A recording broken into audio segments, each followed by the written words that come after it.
Good morning, lovely souls. Today's lesson 43. God is my source. I cannot see apart from him. Perception is not an attribute of God. He is the realm of knowledge, yet he has created the Holy Spirit as the mediator between perception and knowledge. Without this link with God, perception would have replaced, without this link with God, perception would have replaced knowledge forever in your mind. With this link with God, perception will become so changed and purified that it will lead to knowledge. That is its function as the Holy Spirit sees it. Therefore, it is its function in truth. In God, you cannot see. Perception has no function in God and does not exist. Yet in salvation, which is the undoing of what never was, perception has a mighty purpose. Made by the Son of God for an unholy purpose, it must become the means for the restoration of this holiness to his awareness. Perception has no meaning, yet does the Holy Spirit give it a meaning very, very close to God's. Healed perception becomes the means by which the Son of God forgives his brother and thus forgives himself. You cannot see apart from God because you cannot be apart from God. Whatever you do in him, because whatever you think with his mind. If vision is real and it is real to the extent to which it shares the Holy Spirit's purpose, then you cannot see apart from God. 3 5-minute practice periods are required today. One as early and one as late as possible in the day. The third may be undertaken at the most convenient and suitable time that circumstances and readiness permit.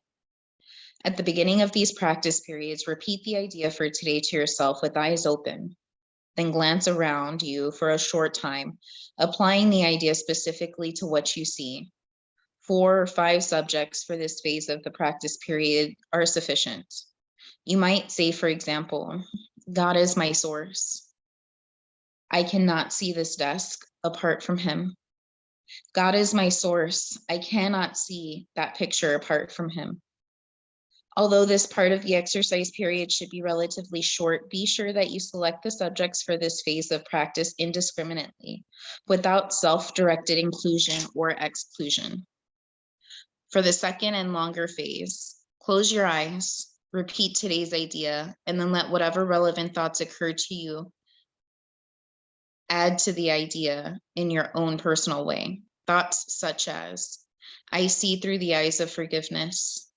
I see the world as blessed. The world can show me myself. I see my own thoughts, which are like God's.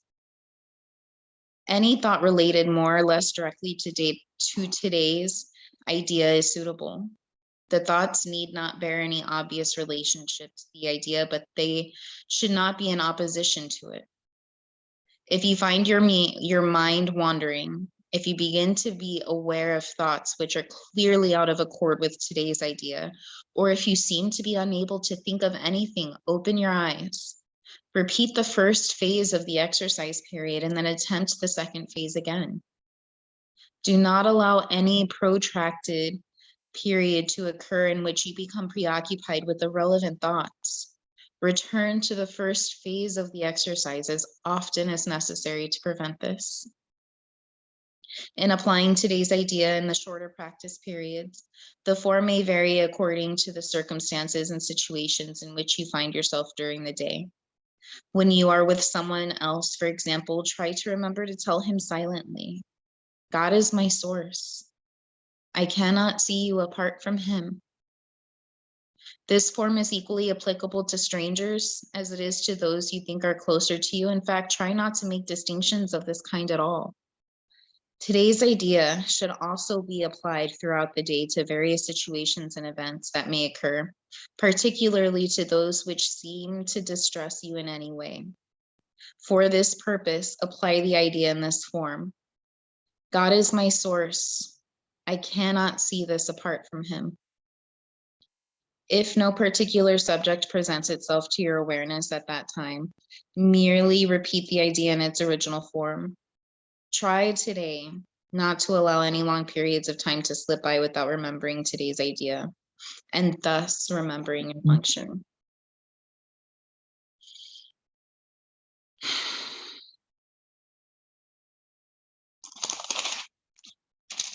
Sacred Spirit is my source.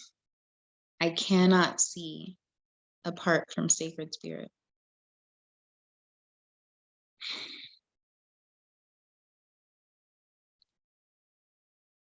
I just came back from spending some time with my daughter.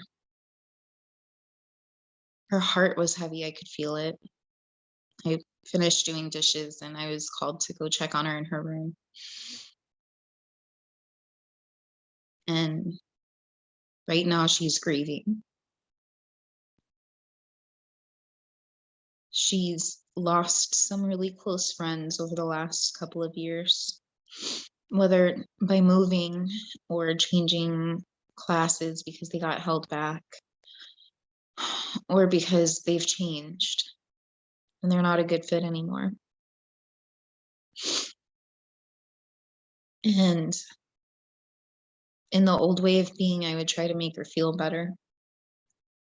Remind her that she's strong and that she'll get through this. But today instead, I was able to sit there with her and hold space for the depth of her emotion. Because I've been able to hold space for the depth of mine. I no longer see it as weak, as too much, too big, too deep, too intense. And because I'm able to sit with the depth of my loss and my grief, I was able to sit with her in hers. We got to cry together. We got to feel each other's pain and see each other's strength in allowing it.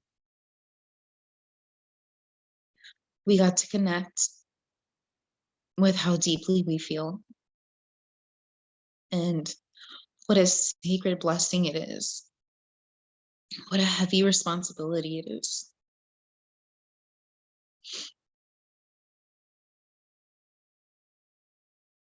Just because we feel intensely doesn't mean that gets to be expressed. That's our choice.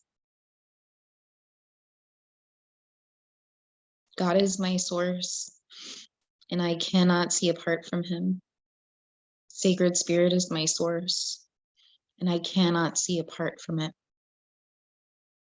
That moment in there where both of us just allowed the grief to overtake us and allowed tears to fall, and we're holding each other's hand and watching each other and seeing the pure strength that lived in one another.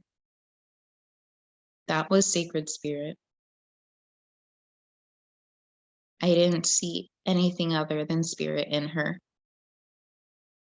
And I felt nothing other than spirit in me.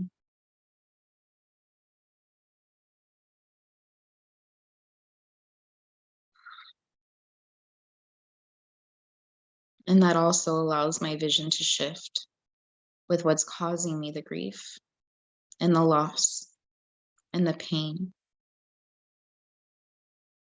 That too is Sacred Spirit.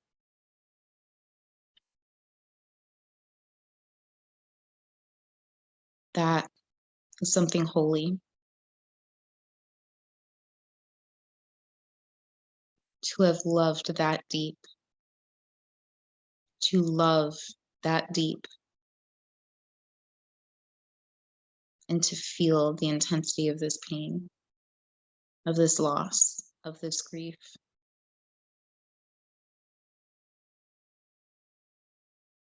It's a gift. I get to feel love that deeply. And the loss that I feel is, God, such a beautiful testimony to the depth of the love that's there. That's what grief is. You heard a description saying that grief is all of the love that you haven't been able to give. It's a lot of love. It's super deep. And I'm strong enough to hold it. Because Sacred Spirit is my source. And I cannot see separate. I cannot see apart from Sacred Spirit.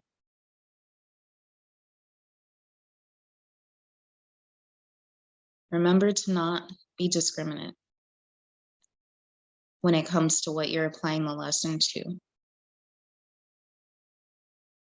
Because in order for the lesson to take effect, to take hold, to be truth, it's truth for everything.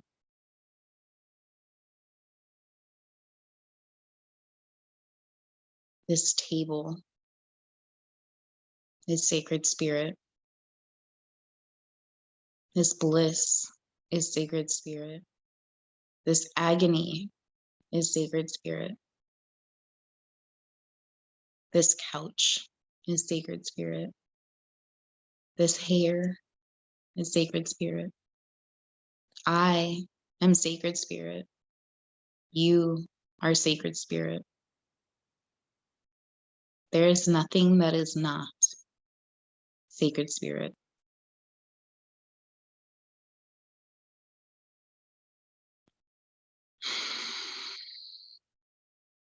Breathe that in. Let those shoulders drop. You don't have to save the world. All you have to do is love yourself.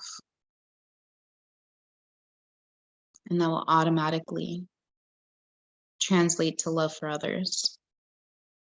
All you have to do is love others. And that will automatically translate to love for yourself. Sacred Spirit is everything.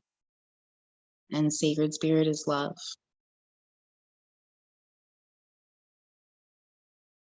Let that litter your perception today.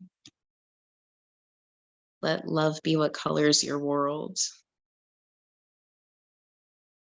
Let love paint your reality. And it's simply allowing. You don't have to do anything. It's the natural state of Sacred Spirit, which means it's your natural state. It's my natural state. So stop all the doing. Stop all the making and controlling and just be. Allow yourself to be in your natural form. Allow yourself to be in the wild. Jen in the wild, uninhibited, dropping all of the things that block me. Being Sacred Source, Sacred Spirit. Being Source. That's my natural form. All right, you guys, have a beautiful day.